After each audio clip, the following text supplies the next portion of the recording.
Mateo glances up from the circuit board he's fixing. Something is off. His coworkers aren't focused on their work. They're muttering nervously, straining to see something at the far end of the room. Then he sees them. 3 Immigration and Customs Enforcement or ICE agents moving with purpose, checking names. A voice calls out. Suddenly all eyes are trained on him. The agents move forward. He already knows what's happening. It's an ICE raid, and we're about to break down exactly how it works.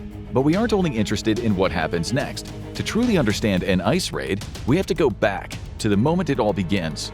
And no, we're not talking about the moment ICE agents set foot in Lone Star MedTech, the medical equipment repair company where Mateo works. This starts earlier, long before any doors are opened or any names are called. It begins at ICE's Dallas field office in Texas. This is just one of 25 field offices in ICE's Enforcement and Removal Operations or ERO, each overseeing a specific region known as an area of responsibility. The Dallas office in particular covers North Texas and Oklahoma. This is also the field office that has made the most arrests between 2020 and 2024. As of September 30th, 2024, this office has arrested almost 20,500 individuals with criminal convictions, 8,800 individuals with pending criminal charges, and 19,000 immigration violators with no known criminal convictions or pending criminal charges. From their headquarters on North Stemmons Freeway, ICE agents plan operations, review records, and decide who to target. That last part is crucial to understanding an ICE raid. It's what makes it different from an ICE audit. An ICE audit is a more routine process. It's about checking paperwork to ensure all employees have proper documentation. But ICE raids, they're usually focused on detaining specific individuals. And they are never random. ICE doesn't conduct raids or sweeps looking for just anyone and everyone. The agency focuses its efforts based on prior investigations and intelligence. It all starts with information. ICE agents rely on data and tips to identify people who may pose a risk to national security or public safety. In Mateo's case, the data comes from the I-94 Arrival Departure Record database. This database is owned by the U.S. Customs and Border Protection, CBP, an agency that often works closely with ICE. The I-94 Arrival Departure Record database helps ICE agents identify individuals who have overstayed their visas or violated other immigration rules. If someone is missing from the records, if they entered the U.S. but didn't depart, this raises a flag for ICE to investigate further. And this is just what happened with Mateo. He overstayed his visa. Of course, he is far from the only one to do so. For instance, 565,000 individuals overstayed their visas in the 2023 fiscal year alone. That was 1.45% of the total 39 million admissions to the country via air or sea. After the initial lead on Mateo is confirmed, the agents get to work. They create a case file titled Mateo Flores. The case file will be part of the Enforcement and Removal Operations Master Case File, EARM, a database for tracking individuals under investigation. Each time they make a new discovery, ICE agents update their files. This is where things start to get serious. ICE agents compile everything they know about Mateo, his potential criminal record, employment history, and immigration violations. The target folder holds all the relevant data that helps them build a case and confirm that an arrest is justified. This is a careful, methodical process. Nothing is left to chance. The data for the target folder often comes from surveillance. For Mateo, this could mean watching his workplace, checking where he lives, or even following his routine. ICE uses both field surveillance and digital tools to verify information. The agents need to know exactly where Mateo is, what he does, and who he associates with. This might include questioning coworkers or neighbors before the raid. Once they have enough information, the ICE agents create an operations plan for the raid. This document outlines how the operation would unfold. It will guide their every move at Mateo's company. The day before the raid, ICE agents have a pre-operational briefing. This is where they go over the plan, assign roles, and ensure everyone knows their part in the operation. The goal is to make sure everything runs smoothly and no mistakes are made during the raid. They're not there to cause chaos, they're there with one objective: to apprehend the right person. Now, let's see how that part plays out. It's Monday morning, 9 a.m. It's a bright and sunny morning, the quiet before the storm. An ICE raid can happen anywhere between 6 a.m. and 10 p.m. They can even take place during the night with the right permissions, but this time it's a regular start to a workday. Mateo's busy with his usual routine at Lone Star MedTech, unaware that the agents are already getting into position. Mateo didn't mean for this to happen. Like many others, he came to the U.S. seeking a better life. He arrived on a valid H-1B visa, one of the 65,000 issued that year. This work visa is specifically designed for specialty occupations that require advanced knowledge in a specialized field. In his case, that field was medical equipment repair, a job that demands technical expertise and problem-solving skills. The H-1B visa program typically requires applicants to hold at least a bachelor's degree in a relevant area, ensuring they meet the qualifications for their role. Mateo had the right intentions and the right paperwork, but over time, life happened. A family emergency back home in Mexico caused Mateo to lose track of his visa renewal process. He was consumed with making calls, arranging travel, and figuring out how to send money back home for medical expenses. And during that time, he put aside everything else: his life, his work, his immigration paperwork. And just like that, the looming visa deadline slipped away unnoticed. 3 years of validity were over. This happens more often than most people realize, but the law still applies even in these situations. So here we are on the doorstep of Lone Star MedTech, a reputable medical equipment company in Dallas. ICE has the authority to conduct enforcement actions in a wide range of locations, and businesses are no exception. While it's true that certain locations like schools or churches used to have restrictions on enforcement, those guidelines have changed, but the law is still very specific about where exactly ICE can conduct its enforcement. Agents can enter public areas of a business, like the lobby, reception areas, or dining sections of a restaurant, without needing any special permission or warrant. But that doesn't mean they can stop or arrest anyone they choose by just being in those spaces. They still need a reasonable cause. Things change when it comes to the private areas of a business. If ICE agents want to enter spaces that aren't open to the general public, like back offices, staff rooms, or private parking lots, they need the business's permission or a judicial warrant.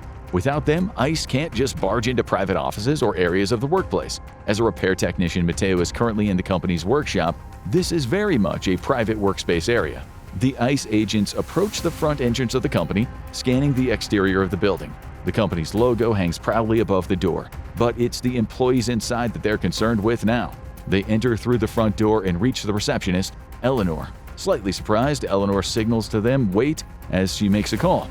On the other end of the phone is Ashley Chen, Lone Star MedTech's designated representative in this scenario. Most companies have a well-established response plan in place for ICE raids. These plans always require a representative tasked with managing the situation. In this case, Ashley is the linchpin in ensuring the company's plan is activated swiftly.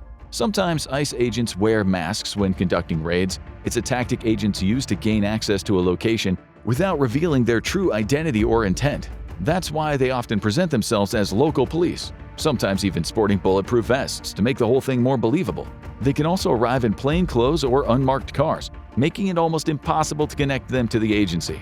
However, these ruses are usually used when ICE agents can't obtain judicial warrants. They help the agents get people to let them into private spaces or move them into a public space where they're allowed to identify them. In this case, the ICE agents didn't need a ruse. They've got a judicial warrant. A missed hearing related to Mateo's visa status allowed the ICE agents to obtain a judicial warrant even for civil violation.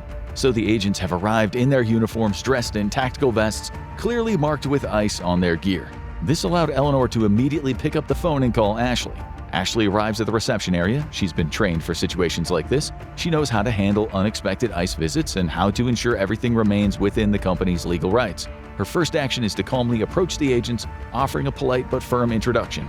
She then informs the ICE agents that she is contacting the company's legal counsel. As per company policy, this ensures there's no confusion about the company's cooperation or understanding of the process. Lone Star MedTech, like many other companies, has a full ICE response team. Besides the legal counsel and representative, this includes security personnel and senior management who are all on standby to assist Ashley as needed. Among other things, this team will ensure that ICE doesn't enter restricted areas without proper authorization. In other words, the legally obtained warrant.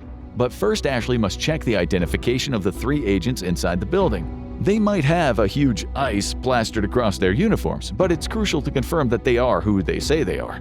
The first agent, a middle-aged man with a no-nonsense attitude, steps forward and hands her his badge, Agent Cruz. His badge clearly reads ICE, along with his badge number and a photo ID confirming his identity. Next is Agent Vasquez. She presents her ID, which matches the details provided by Agent Cruz. The final agent hands her his credentials. All 3 badges are from the Department of Homeland Security and identify the agents as part of the ICE division.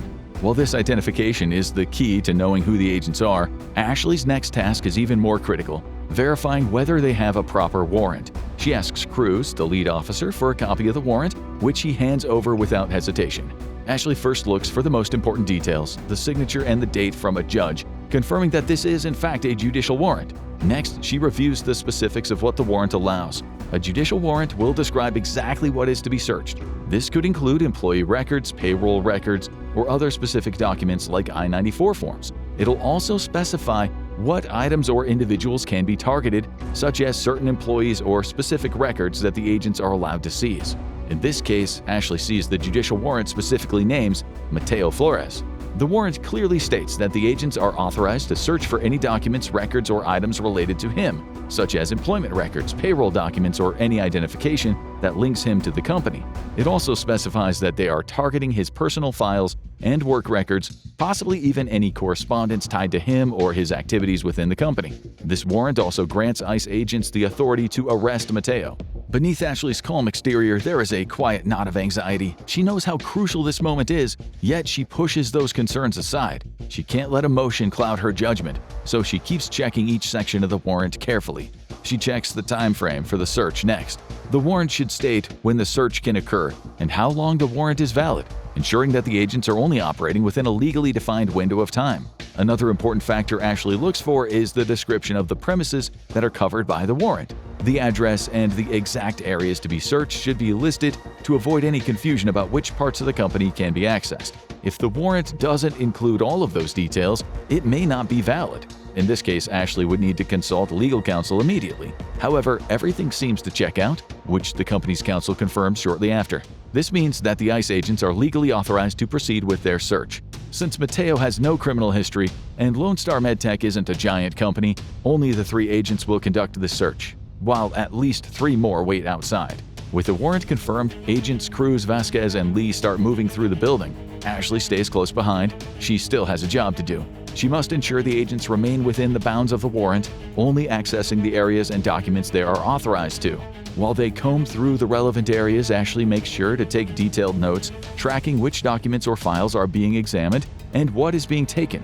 She also logs any conversations that they have with employees. She remains careful not to interfere with the actions, but documents everything for legal purposes later on. The agents move efficiently as the search unfolds through Lone Star MedTech. In just a few minutes, they'll reach the workshop. There, they'll find Mateo sitting at a station. His hands tremble slightly as he adjusts the delicate circuit board in front of him. He is focused, trying to get the wiring just right, but something feels wrong. The hum of the office around him seems quieter now, the low buzz of the machinery fading in the background. A few people glance over their shoulders, while a few others even stand up from their desks, all looking toward the door. And then Mateo sees what's causing all this commotion. 3 ICE agents. A wave of dread washes over him. His palms begin to sweat. He doesn't even need to ask what's going on. He knows. His mind races. Then, as if in slow motion, one of the agents steps forward and calls out. He says Mateo's name. The name echoes through the space, and everyone in the room turns toward him. His first instinct is to flee. Many people have the same instinct in this same situation, but there's nowhere to run, and this would only make things worse. His mind briefly flashes to everything that led up to this moment. The slight delay on his visa renewal, the missed paperwork, the quiet dread that's been in the back of his mind for months. Many people believe that ICE won't come for them. They may feel that their long-standing legal status or their family citizenship status would protect them.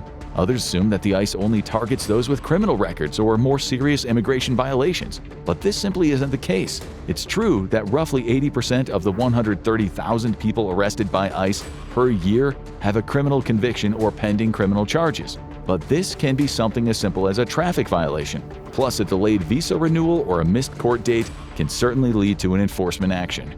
And now, standing in front of the agents, Mateo's fears have come true. The agent's voice cuts through the tension, but the words spoken to him are in Spanish, not English. This catches Mateo off guard. The fact that the agent is speaking Spanish isn't random. While fluency in Spanish isn't a requirement for all ICE agents, many officers in areas with large Spanish-speaking populations undergo basic language training. Since we're in Dallas, Texas, a city where roughly 1.6 million people speak Spanish at home, ICE agents are often fluent in Spanish, just like Agent Cruz. At that moment, the language feels almost like a bridge between the agent and Mateo, a subtle acknowledgement that this is a man just doing his job. But that doesn't make this any easier. Mateo opens his mouth to speak, but he remembers his rights. He knows enough to keep quiet, to avoid saying anything that could be used against him. The agent tells him, "You aren't required to speak with us, but we are authorized to arrest you and take you in." Then he moves closer to Mateo. "I want to speak to a lawyer," Mateo finally says, his voice surprisingly steady despite the circumstances. The words are his right, and even though he is terrified of what's next, he knows they're all he has. The agent nods slightly as if acknowledging the request and gestures for the others to proceed. Mateo is taken in just like the 144,000 people from Mexico arrested by ICE between 2020 and 2024, the highest number of arrests from any country. In comparison, the second highest, Honduras, saw significantly fewer arrests with just under 51,000, almost 3 times less than Mexico. After Mateo is taken, his company will face severe immediate actions. First, it must document the details of the raid. How many ICE agents were involved? How were they dressed? Any individuals detained? And any property seized? Since Mateo was arrested, the company will also need to provide information about where he was taken. The company's legal counsel will then assess the next steps, which could include communication with ICE, reviewing the legality of the operation, and notifying Mateo's family. As for the ICE agents, they return to their command center. They'll conduct a post-raid debrief discussing how the operation unfolded, evaluating any safety issues, and documenting everything they seized and the arrest they made. They'll also gather a report on Mateo and initiate the process of transporting him to the appropriate detention center. At the detention center, Mateo's identification documents will be taken, and he will be fingerprinted and placed in custody while awaiting further legal proceedings. Since Mateo's case warrants regular court deportation proceedings, he'll have the right to see a judge. While in detention, Mateo will be kept under supervision as his case is reviewed to determine the next steps. This includes whether he can be released on bond or if he must remain in custody during the legal proceedings. Bond isn't available to everyone, especially those with criminal records or who have been previously deported. Mateo will then face deportation hearings where he can present his case. In some cases, detainees may be eligible for a fear interview, which assesses whether they're at risk of harm if returned to their home country. Mateo, as part of a regular judicial deportation process, can't ask for this. He can, however, fight the deportation, which could result in a lengthy legal battle. That's because the U.S. immigration courts have a backlog of 3.6 million cases. During this battle, which can last for years, he won't be able to work. Some detainees can't even stay in the U.S. in the interim. If ICE determines that Mateo has no legal right to stay in the U.S., he'll be deported to his country of origin, in this case Mexico. He'll likely be taken there by bus, given Mexico's proximity, and he'll also be banned from re-entering the U.S. for several years. Most bans are 10 years, but they can also be permanent. Still, many individuals caught in these raids eventually attempt to re-enter the U.S., driven by the need to work, be with family, or escape hardship in their home country. However, this often leads to the same cycle: arrest, or in this case, re-arrest, detention, and then deportation. And individuals who've already been deported face much harsher conditions the second time around. Are ICE raids an effective enforcement tool, or do they create bigger issues? Should there be changes to how these operations are conducted, or is the system working as intended? Let us know in the comments below. Now go check out insane ways people cross the Mexican-American border illegally, or click on this video instead.